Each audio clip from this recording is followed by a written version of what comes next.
The Democratic National Committee, news on this interesting front, too. They voted this weekend to dramatically reduce the power and influence of superdelegates in the party's presidential nomination process. That overcame objections from a vocal minority of the DNC's membership.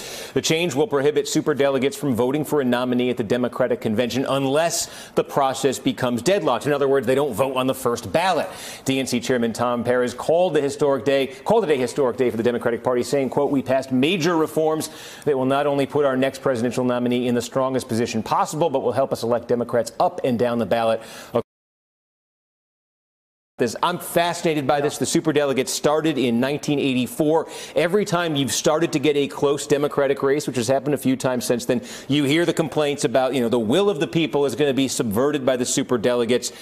We've never actually had the deadlock scenario in the superdelegate era. I'm wondering, though, I'm looking at this Democratic field for 2020 saying if there's 20 people out there, it doesn't seem crazy, 20 Democrats out there running, is this going to be the one cycle when you actually need the superdelegates? You need somebody to break a tie. Well, I'm not sure. What I do know is this. In the 2016 election, there was grumbling that the process was rigged because most folks said that Hillary Clinton was way ahead because many of the superdelegates had already committed before one vote was cast. The second thing I would say is that young voters, young Democratic voters, the folks who are out there in Virginia, who are out there in Alabama, the folks who are organizing, knocking on doors, there was at least a deep suspicion and skepticism about the superdelegates.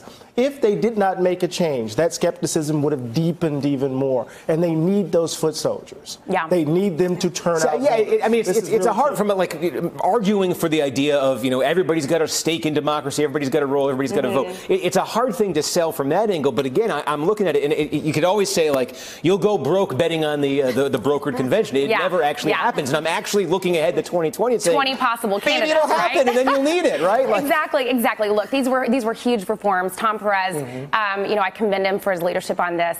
There was obviously a lot of resistance, but this was a way to unify the party here and make it clear to all the Democratic voters out there, and even those who are not part of the Democratic Party, but who were hoping to pull in independents, college-educated Republican women going into 2020 to say, you know what, the party activists, the party stalwarts are not going to be the ones making this decision. Now, we know again in 2016, superdelegates did not make the decision, of course.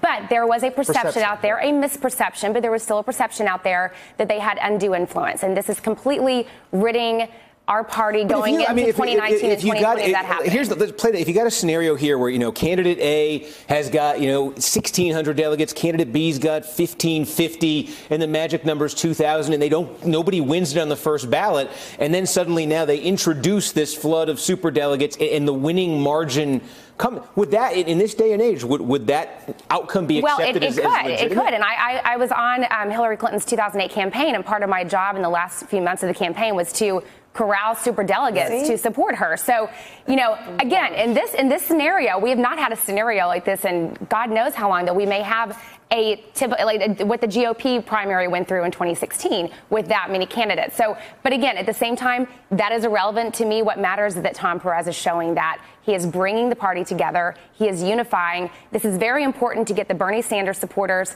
to come back into the fold and to support Tom Perez as chairman, and also to feel that they are an inclusive part of the Democratic Party. Because I do feel, Noel, too, there's a bit of a lesson on the Republican side. They don't have superdelegates, but we talked so much in 2016. Remember the unpledged delegates, and there was that idea for a while, the Republican establishment, if they could keep Trump just below that magic number, they could override it with that. And it seemed like there was a lesson there of Republicans theoretically having some power to at least make it difficult for Trump, but resisting because they said they feared the idea that their voters wouldn't accept it. Oh, yeah. And it breeds it's a culture of corruption. I mean, with these delegates, to your point, the schmoozing, the things that you have to do, it's almost as like that, one is trying to bribe more and try to do this. It is really a corrupt, I think, It's an outdated process. It just really is. Yeah. So, I mean, hats off to you that you had to do that. It's tough. It really is. I just think it breeds, it's just a slimy part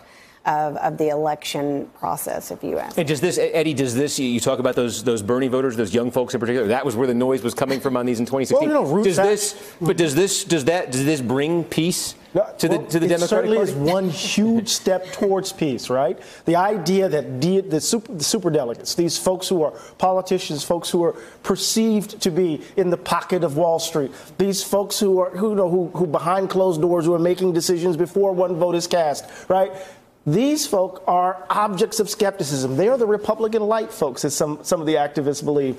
And if these folks are going to be on the ground, that is the young folk, if they're going to be on the ground working hard for the Democratic Party, working hard for a progressive agenda. Hey there, I'm Chris Hayes from MSNBC. Thanks for watching MSNBC on YouTube. If you want to keep up to date with the videos we're putting out, you can click subscribe just below me or click over on this list to see lots of other great videos.